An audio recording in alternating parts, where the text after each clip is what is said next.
16º livro da Bíblia. No livro de Neemias continuamos acompanhando o retorno do povo a Jerusalém e a reconstrução de Jerusalém. Ao longo dos 13 capítulos vemos os esforços de todos para que a cidade fosse reconstruída e se tornasse um lugar bom e seguro para se viver novamente. Neemias trabalhava como copeiro de confiança do rei Artaxerxes, que governava o poderoso império dos Medos e Persas.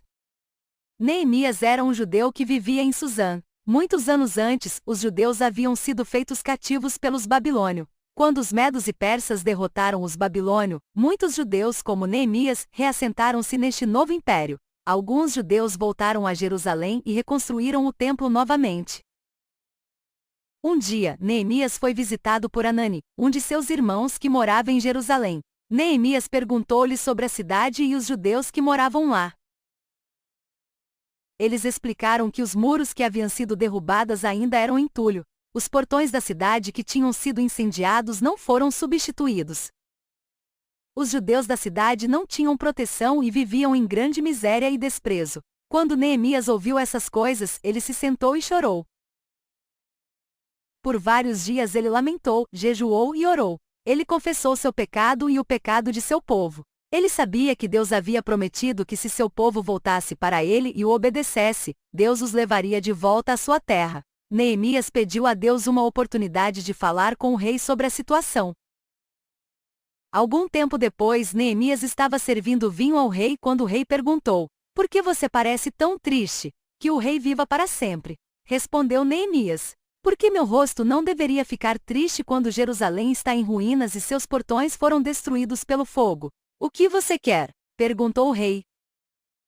O rei deu a Neemias tudo o que ele pediu, incluindo cartas reais de salvo-conduto e uma escolta armada. Ele também recebeu permissão para retirar madeira do Parque Real para construir novos portões da cidade. Neemias iniciou sua longa jornada para Jerusalém. Quando ele finalmente chegou, descansou por 3 dias e não contou a ninguém sobre seus planos de reconstruir as muralhas da cidade. Então, acompanhado, ele saiu uma noite para inspecionar as paredes secretamente. Ele partiu da porta do vale e se dirigiu para a porta do estrume. As paredes estavam em ruínas e os portões queimados. Logo seu caminho foi bloqueado com escombros e ele teve que contornar para inspecionar o resto das paredes em ruínas. A seguir, ele convocou uma reunião com os líderes e aqueles que poderiam fazer o trabalho. "Vocês veem os problemas em que estamos e as ruínas. Venham, vamos reconstruir o muro de Jerusalém para não cair nenhum mal sobre nós." Neemias explicou como Deus estava com ele e que ele também tinha o apoio do rei. Eles responderam: "Vamos começar a reconstrução." O trabalho começou imediatamente. Mas havia inimigos dos judeus que não queriam que o muro fosse reconstruído. Sambalate, o horonita, Tobias, o oficial amonita e Gesem, o árabe, zombaram e ridicularizaram os trabalhadores. "O que é isso que vocês estão fazendo?" perguntaram. "Vocês estão se rebelando contra o rei?" respondeu Neemias. "Deus nos dará o sucesso. Nós, seus servos, começaremos a reconstruir, mas quanto a vocês, não têm parte em Jerusalém ou qualquer direito a ela." Apesar de serem ridicularizados por seus inimigos, os construtores começaram a trabalhar na reconstrução dos muros de Jerusalém. Cada família ou grupo reparou uma seção do muro. Eliasibe, o sumo sacerdote, e seus companheiros sacerdotes trabalharam e reconstruíram a Porta das Ovelhas. Os levitas e sacerdotes juntaram-se à obra. Pessoas das cidades e vilas vizinhas se juntaram para ajudar. Quando Sambalate recebeu a notícia de que a reconstrução estava progredindo, ele ficou furioso. "Diante do exército de Samaria, eu zombei deles. O que esses fracos judeus estão fazendo? Eles vão restaurar seu muro? Eles vão oferecer sacrifícios? Eles vão terminar em um dia? Eles podem trazer as pedras de volta à vida daqueles montes de entulho, queimados como estão?" Tobias, o amonita, se pôs a seu lado e zombou. "O que eles estão construindo? Até mesmo uma raposa subindo nele quebraria seu muro de pedras." Os construtores oraram e continuaram trabalhando até que as paredes atingissem a metade de sua altura. Quando Sambalate, Tobias, os árabes, os amonitas e o povo de Asdod souberam que as brechas nas paredes estavam sendo fechadas, eles conspiraram furiosamente para atacar Jerusalém e causar problemas. Os judeus oraram a Deus e colocaram uma guarda dia e noite para enfrentar essa ameaça. Neemias enfrentou outros problemas. Os construtores começaram a reclamar que estavam exaustos e que a tarefa era demais para eles. Outros avisaram Neemias 10 vezes que seus inimigos planejavam pôr fim ao projeto. Neemias posicionou homens armados com espadas, lanças e arcos nas aberturas das paredes.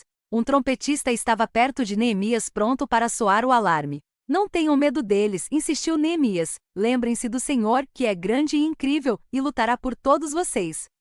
Daquele momento em diante, metade dos homens faziam o trabalho, enquanto a outra metade montava guarda com espadas, lanças, arcos e couraças. Aqueles que estavam construindo também carregavam armas. O trabalho continuou desde o amanhecer até o pôr do sol, enquanto Neemias os lembrava: nosso Deus lutará por nós.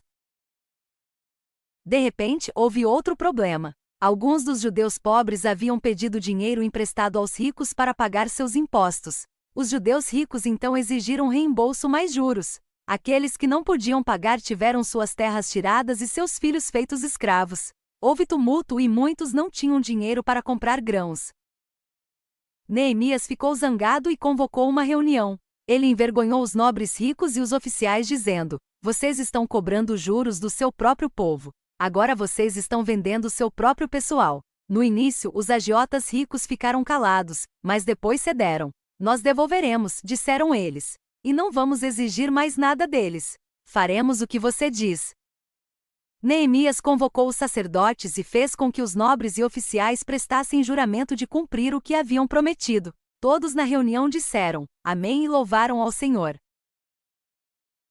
O trabalho continuou até que todas as lacunas na parede fossem preenchidas. Agora, apenas os portões precisavam ser construídos e ajustados. Sambalate e Gesem enviaram uma mensagem a Neemias: encontre-nos em uma das aldeias na planície de Ono. Eles estavam planejando tirar Neemias de Jerusalém para que pudessem assassiná-lo. Neemias respondeu: estou ocupado em um grande projeto. Por que o trabalho deveria parar enquanto eu visito vocês? Eles enviaram a mesma mensagem outras 3 vezes, mas todas as vezes Neemias se recusou a deixar Jerusalém. Então, eles enviaram uma carta a Neemias acusando de planejar uma rebelião contra o rei dos Medos e Persas. Isso não é verdade, respondeu Neemias e orou a Deus dizendo: agora fortaleça minhas mãos.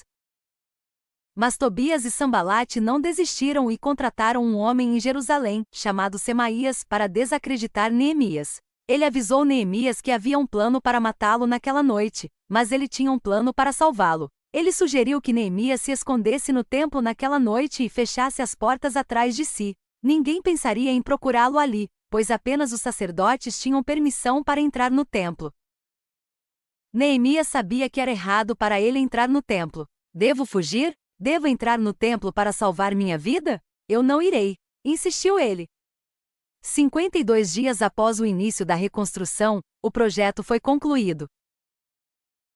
Os que se opuseram ao projeto ficaram com medo, pois sabiam que a obra havia sido realizada com a ajuda de Deus. Se inscreva no canal até o próximo vídeo.